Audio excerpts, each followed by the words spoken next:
Alrighty, folks, we're going to move into some of the more depressing stuff to be talking about on this unit over World War II.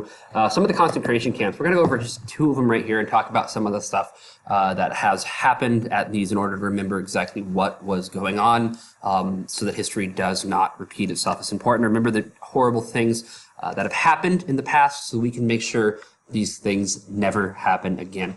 First camp we're going to talk about is Dachau. Okay, Dachau is the first Nazi concentration camp located just outside of Munich. Kind of the headquarters of the Nazis where they first got their start was Munich. So located just outside of Munich and was opened in 1933.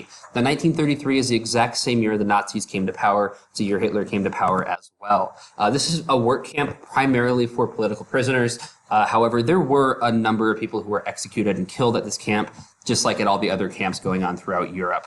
There's numerous instances of torture happening at Dachau. A couple of things they would do. Number one, they would take like a regular sized cell and divide it up into even smaller cells called standing cells, where you're forced to literally stand. So basically you take the size of the human body, have a person stand up, and that's roughly how much room you have. You're forced in the cell for a long period of time. You cannot sleep. You cannot sit down. If you do, you're in incredible torture and a lot of pain. The other one they would do would be pole hanging, which you can see in the picture right here, where they would put your arms behind your back and they would strap them up to a pole and force you to hang in that position for hours or days.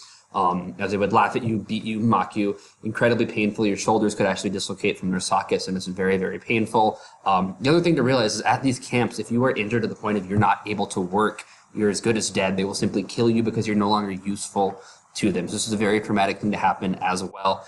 Dachau itself has 32,000 documented deaths. There were more than that deaths at the camp. However, not all of them were documented. The Germans were very good about documenting a lot of the stuff that happened, but there was 32,000 deaths at this camp. Additionally, it's important to realize this camp is primarily for political prisoners. When you're looking at this time period, you often think about just the Jews. It is important to realize it was not just Jews that were being systematically killed at this time. He really did not care who you were. If you were considered an undesirable for him, as I talked about some of the other lessons already, you would have been sent to one of these camps and most likely killed. So ethnic Slavs were taken away, homosexuals, anyone who's a political dissident, primarily at Dachau, a lot of them were there because they were oftentimes in Germany. This camp is located within Germany.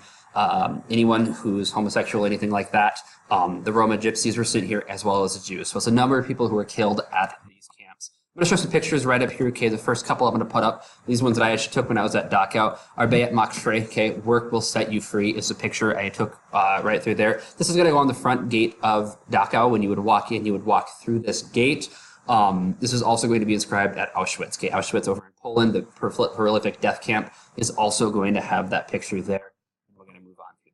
Next one we're going to be talking about, okay, some of these pictures. Right here, this is a bunks they would have been living in. This is going to be slightly refurbished from back in the day. This is not the original, but it's important to realize this is what it looked like. It would have been probably a little bit dirtier at this time period, but there wasn't really heat inside of these camps, these bunkhouses. Notice there's no mattress, no pillows. It would have probably been given a small blanket, if even, but it's not much to keep you warm in the harsh, cold German winter. Right here is going to be the bathroom. As you can see, these toilets, there's absolutely zero privacy. People who are in this camp are not treated like humans. They are simply treated like cattle. Okay, they're treated like livestock. This picture right up here goes to show some of the fences and what will be talked about right through here. It's important to understand, if you look at the fence right here, there is a series of zones. So it's be signposted in German. So if you could read German, you knew what was going to happen if you crossed into a certain area. If you could not read German, you were simply out of luck.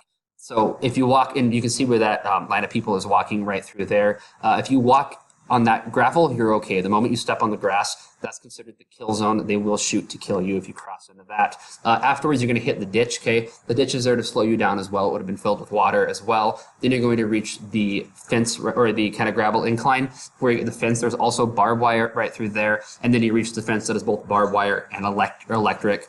So if you get to that point, you will be electrocuted by the fence and die. There are instances of soldiers or prisoners at these camps who were ready to be done. They were just so tired of it that they would simply run into that area and grab the electric fence at the same time. Grab the electric fence simply to end it, to end their suffering, to commit suicide. Here's another picture. You can see that a little bit better, exactly what was going on at this camp. Moving on to some of the more of this kind of depressing pictures right here. This is the gas chamber. Okay, this is the gas chamber here at Dachau. So you would have been taken in, walked into this room. There are no windows or anything in here, really no ventilation either. There's going to be a series of these little hatches, which you can look on the screen right over there in the middle portion on that wall on the left.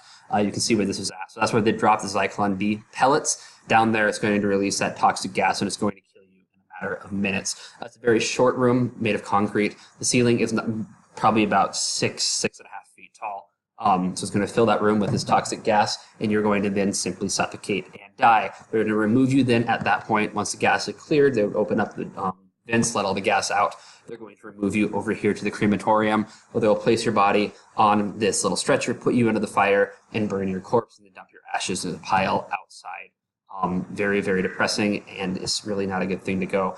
Auschwitz, I'm going to be talking about in the next video right through here. I'm going to break these two up because they're depressing, and quite frankly, I'm kind of tired of talking about this topic. So comment down below. Good luck.